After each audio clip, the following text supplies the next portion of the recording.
stalagmites, ce sont des concrétions, ça. Oui, la petite voix. Et en géologie, on appelle ça des spéléothèmes. Et leur origine est totalement naturelle. Waouh, elle en fait de belles choses, la nature.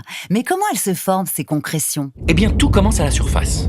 L'eau de pluie, au contact des végétaux et de l'humus, se charge en dioxyde de carbone, le CO2, ce qui la rend acide. En s'infiltrant dans le sol, cette eau va dissoudre le carbonate de calcium qui forme en grande partie la roche calcaire.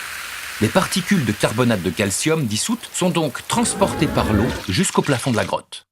Au contact de l'air de la grotte, le CO2 contenu dans l'eau s'échappe. C'est le dégazage. Sans CO2, l'eau est moins acide et le carbonate de calcium dissous repasse à l'état solide et se dépose sur le plafond de la grotte. D'accord, c'est donc un peu comme si la roche d'en haut se retrouvait dans la grotte. Exactement. Dans la grotte, la roche se reconstitue sous la forme de petits dépôts solides de carbonate de calcium, les cristaux de calcite. Au fur et à mesure que l'eau goutte du plafond, des petits anneaux de calcite s'accumulent et un canal se forme pour laisser passer l'eau. Une stalactite commence à prendre forme. Le problème, c'est que le canal finit par se boucher. L'eau s'échappe donc par les parois de la stalactite qui grossit en épaisseur. Mais attention, cela demande du temps, des milliers, voire des millions d'années. C'est clair comme de l'eau de roche. Et pour les concrétions qui partent du sol, comment ça se passe?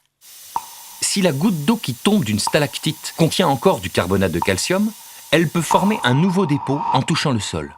C'est pour ça que sous une stalactite, dont la pointe tombe, on peut retrouver une stalagmite qui monte. Si les deux se rejoignent, on appelle ça une colonne. Stalactite tombe, stalagmite monte. C'est facile.